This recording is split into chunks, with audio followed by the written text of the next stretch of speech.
These are my picks for the top 20 most disturbing passages, lines, / events in the books. This video is 10 through 1. Like I said last video, this is disturbing for me, and I sleep with all the lights on after watching horror movies, so take this list with a grain of salt. Your idea of disturbing may be different than mine. Also, these are events that happen in the time the novels take place, so no Robert's Rebellion, Aegon's Conquest, Reigns of Castamere, etc. A Song of Ice and Fire novel events will have its own video. To keep down on the length, this video is broken into 2 parts. If you haven't seen part 1, you should do so now. Number 10. The Red Wedding was shocking enough, but what they did to Catelyn and Robb's body afterwards was even darker. They dumped Catelyn's naked body into the Green Fork in a savage mockery of House Tully's funeral customs. They hacked and mutilated Robb's body. After killing his direwolf, they cut off its head and had it sewn onto Robb's headless corpse. They then tacked a crown onto the wolf's head. Okay, you killed them, you won. Did you need to mutilate their bodies? Did we need to sew a severed animal head onto his corpse? And I hate Daenerys' House of Undying vision when a man with a wolf's head and a crown is staring at Daenerys with mute appeal. Number 9. Theon's first chapter as Reek. It begins by describing him biting into a living rat that is squirming wildly in his hands, frantic to escape. The belly was the softest part. He tore at the sweet meat, the warm blood running over his lips. It was so good that it brought tears to his eyes. Then, with his mouth full of blood and flesh and hair, he hears people coming and thinks, if they catch me with it, they will take it away. He crouches down in a corner of his cell, clutching his prize under his chin. And then we read about the blood running from the corners of his mouth as he nibbles on the rat with what's left of his teeth. The meat was stringy, but so rich he thought he might be sick. He chewed and swallowed, picking small bones from the holes in his gums where his teeth had been yanked out. It hurt to chew, but he was so hungry he could not stop. The sounds were growing louder. Please, gods, he isn't coming for me, he prayed, tearing off one of the rat's legs. And during his terror that they're going to take his rat and punish him, he keeps fearing that Ramsay will take teeth, another finger, or something else from him. Theon did some shitty things, but him tearing into a rat was a hard read. So thank you, George, for being so brilliant, but at the same time, sometimes a absolutely disgusting writer. Later in this chapter, we also hear more of Theon's torture via Ramsay, which is also hard to read. Number 8. Could we just list the whole raid on the salt pans? This one is cheating since the description occurs over a few chapters, but we hear about the raids of the salt pans and the savage band of outlaws. Leaving death and destruction in their wake, the outlaws kill an aged septon, and Biter rapes a 12-year-old girl promised to the faith. When he rapes her, he leaves on his armor that tears and crushes her. After he's done, he gives her to his men, who cut off her nose and nipples. They also killed children in the arms of their mother and burned down buildings. The description of the chewed body parts is also equally disgusting. Number 7. Gregor Rapes. Gregor's pretty messed up, and he does a lot of messed up things, and he, along with Ramsay, could honestly have their own video of terrible things. But the one that I found most disturbing is when Gregor rapes a 13-year-old tavern girl, and then has his men gang rape her. I'm not going to describe the event, but before the rape begins, Gregor tosses the girl's father, the innkeeper, a silver. After they're done raping her, Gregor asks for change, saying she wasn't worth a silver. Not gonna lie, that was super sick. Number 6. Theon and fake Arya. Theon and Abel's group of spearwives are trying to rescue fake Arya. They tell us she has to come with them, but she is terrified, having been raped and tortured by Ramsay. She responds by pulling up her blanket and saying, "No, this is some trick. It's him. It's my lord, my sweet lord. He sent you. This is just some test to make sure that I love him. I do. I love him more than anything. Tell him, you tell him. I'll do what he wants, whatever he wants, with him or with the dogs, or please, he doesn't need to cut my feet off. I won't try to run away, not ever.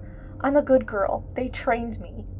Number 5. Ramsay the Great Hunter. Speaking of Ramsay, in A Dance with Dragons, Wyman Manderley talks about Ramsay. His description of Ramsay's hunts is truly disturbing. He is a great hunter, and women are his favorite prey. He strips them naked and sets them loose in the woods. They have half a day's start before he sets out after them with hounds and horns. From time to time, some wench escapes and lives to tell the tale. Most are less fortunate.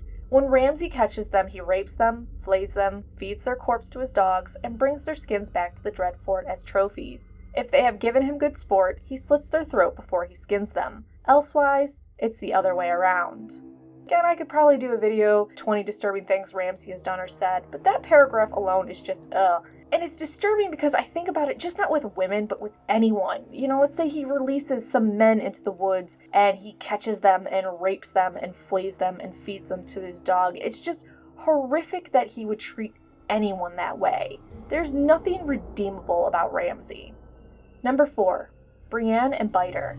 On Brianne's journey to find Sansa, she comes to the inn at the crossroads near the Trident and is attacked. She ends up being wounded by an outlaw, but manages to kill him. That's when Biter, another outlaw, slams into her, knocks her down, and starts choking her. She hits him over and over, but he doesn't seem to feel her blows. Then she claws at his wrists. Blood is running from the gouge as she's leaving, but he won't stop. He slams her head into the ground so many times, she struggles to hold on to consciousness. She sees his teeth, yellow and crooked, filed into points, but hardly feels them as they close on the soft meat of her cheek. Here's the worst part of the passage. Biter's mouth tore free, full of blood and flesh. He spat, grinned, and sank his pointed teeth into her flesh again. This time he chewed and swallowed.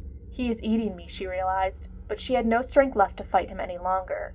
And then, Biter threw back his head and opened his mouth again, howling, and stuck his tongue out at her. It was sharply pointed, dripping blood, longer than any tongue should be, sliding from his mouth out and out and out, red and wet and glistening. It made a hideous sight, obscene. His tongue is a foot long. I still gag a little bit at the thought of Biter chewing off her face and swallowing. Number 3, Qyburn and Searcy. While Searcy and Qyburn's relationship is very twisted, there's one passage in particular that never sits right with me, no matter how many times I read it. Searcy has given Lady Phallus Stokeworth to Qyburn to make sure some of her scheming stays secret. When planning to give Phallus to Qyburn, Searcy asks him, "Do you still need women for your work?" When Qyburn confirms he still does, Searcy responds, "Take her and do with her as you will then. But once she goes down into the black cells, need I say more?" But that isn't the darkest part, this is. Later, when Searcy contemplates using Lady Stokeworth to retake the castle, she asks Qyburn if she's still alive. Qyburn responds, "Alive? Yes. Perhaps not entirely comfortable." He goes on to say, "I fear that Lady Phallus is no longer capable of ruling Stokeworth, or indeed feeding herself." Now what exactly does that mean? Did Qyburn remove her teeth, hands, or her arms? Did he cut into her brain? Is Lady Stokeworth lobotomized? And why is Searcy so casual about sending people to their death? Oh right, she's batshit crazy. Number 2, 163 children. The great masters of Meereen have heard of Daenerys' approach and decide to leave a gift for her. They have a slave child nailed up on every milepost along the coast road. They nail them up still living, with their entrails hanging out and one arm always outstretched to point the way to Meereen. At the end, Daenerys counts 163 children. That is intense. Nailing children up onto posts, still alive, to slowly die with their guts hanging out, just to make a point. And number 1, the Unsullied training. In A Storm of Swords, we learn what it takes to become one of the Unsullied. They begin their training at 5. Every day they train from dawn to dusk, and only 1 in 3 boys survive. And then when Kraznys is trying to prove how strong they are, and he just saws off an Unsullied nipple like it's no big deal. Later we learn to win their spiked cap, an Unsullied must go to the slave marts with a silver mark, find some wailing newborn, and kill it before its mother's eyes. That way they are certain no weakness is left in them. But wait, there's more. They give each boy a puppy on the day he is cut. At the end of the first year, he is required to strangle it. Any who could not do the deed are killed and fed to the surviving dogs. What disturbing event, passage, or line happened in the novels not listed here? All of October is Halloween-themed videos such as Darkest Passages, Top Killers, Scary Diseases, etc. Release days are Sunday, Wednesday, and an extra video or 2 each week. November, we go back to our regular Sunday and Wednesday videos and continue with the North